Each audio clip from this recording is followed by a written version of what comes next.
খৈৰাবাৰীৰ শ্ৰী শ্ৰী জানকী বাপুজী আশ্ৰমত নৱৰাত্ৰি উদযাপন।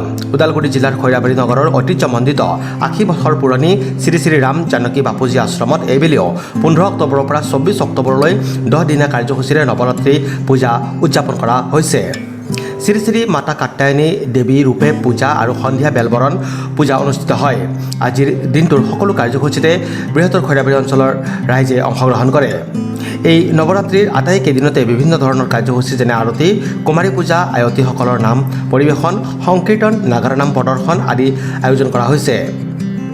নৱৰাত্ৰি উদযাপন সমিতিৰ সভাপতি প্ৰভাত মালাকাৰ আৰু সম্পাদক দিগন্ত বসুমতাৰীয়ে নৱৰাত্ৰিৰ আটাইকেইদিনৰ সকলো কাৰ্যসূচীতে সমূহ ভক্তবান ৰাইজৰ উপস্থিতি আৰু সহায় সহযোগিতা কামনা কৰাৰ লগতে সমূহ অসমবাসীলৈ শাৰদীয় শুভেচ্ছা জ্ঞাপন কৰিছে। এই আশ্ৰমখনি এজন সাধু বাবা তথা হৰিনন্দন দাস ত্যাগী নামে এজন বিহাৰৰ মুজফ্ফৰপুৰৰ পৰা আহি এই আশ্ৰমখন আমাৰ এই স্থানত যাতে সনাতনী ধৰ্ম তথা বৈষ্ণৱ ধৰ্ম প্ৰচাৰ কৰিব পাৰে তাৰ বাবে তেওঁ স্থাপন কৰিছিলে।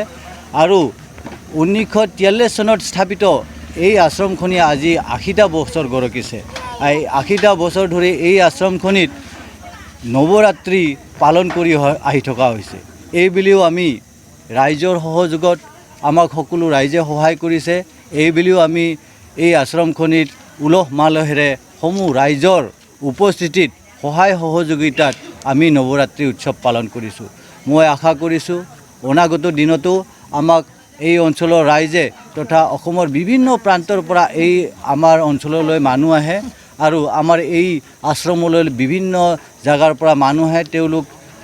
তেওঁলোকেও আমাক বিভিন্ন ধৰণে সহায় কৰি আহিছে আৰু সেইকাৰণে মই আজি এই নৱৰাত্ৰিৰ প্ৰাকক্ষণত তেখেতসকলক মই আমাৰ এই আশ্ৰমত যি সহায় সহযোগিতা কৰিছে তেখেতসকলক মই শুভেচ্ছা যাচিছোঁ আৰু মা দুৰ্গা দেৱীৰ ওচৰত প্ৰাৰ্থনা জনাইছোঁ যাতে মা দুৰ্গা দেৱীয়ে তেওঁলোকৰ আশু আমংগল দূৰ কৰি তেখেতসকলক মংগলে ৰাখে, এয়াই মই কামনা কৰিছোঁ। লগতে যিসকল ৰাইজে আমাক সহায় সহযোগিতা কৰিছে আৰু আপোনালোকে যিহেতু আমাৰ এই অনুষ্ঠানলৈকে আহি এই অনুষ্ঠানটো প্ৰচাৰৰ ক্ষেত্ৰত আমাক সহায় কৰিছে, সেয়েহে আপোনালোকলৈও মই এই আশ্ৰম পৰিচালনা সমিতিৰ তৰফৰ পৰা ধন্যবাদ জ্ঞাপন কৰিছোঁ।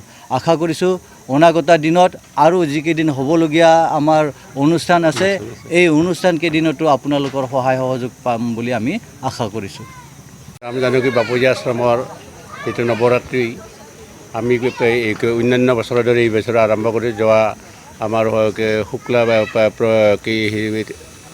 প্ৰথম তিথিটোৰ পৰা আজি আমাৰ ষষ্ঠ দিনত ভৰি দিছেহি। আমি আগত যেনেকৈ আছিল আজি 4 বছৰমানৰ পৰা আমি এইটো বহুলভাৱে কৰিছোঁ, কাৰণ এই আশ্ৰমখন 1943 চনতে আৰম্ভ হোৱা, য'ত আমাৰ জন্মই হোৱা নাছিল তেতিয়াৰ পৰা এইখন আশ্ৰম আছিল। কিন্তু পূজাটো তেতিয়াৰ পৰাই আছিল যদিও খুব সীমিত আছিল, কিন্তু আজি আমাৰ 4 বছৰৰ পৰা এই পূজাটো খুব বহুলভাৱে প্ৰচাৰ কৰা হৈছে। তাতকৈ এইবাৰ আমি আকৌ অলপ চেষ্টা কৰি আমি নামনি পাৰ্টিৰে অলপ প্ৰচাৰটো বেছিকৈ কৰিছোঁ আৰু আশা ৰাখিছোঁ আগন্তুক বছৰলৈকে আমি ইয়াতকৈ আৰু ডাঙৰভাৱে পাতিবলৈ চেষ্টা কৰিছোঁ।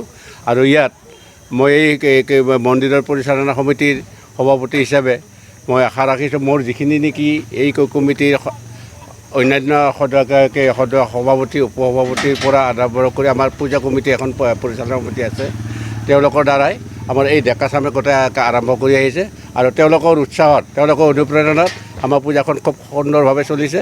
মই মাত্ৰ ইয়াত তেওঁলোকক অলপ পৰামৰ্শ দি থাকোঁ, যিহেতুকে মই সেনেকৈ লাগি থাকিব নোৱাৰোঁ। যিয়ে নহওক এতিয়াও আমাৰ পূজা আগলৈকে মই আশা ৰাখিছোঁ এই ডেকা চামে আমাৰ এই মন্দিৰটোৰ ইয়াতকৈ আৰু বেছি প্ৰচাৰ কৰাৰ কাৰণে আমি আশা ৰাখোঁ। নামখলাৰ পৰা Sudarshan Kalita report, news express, Assam.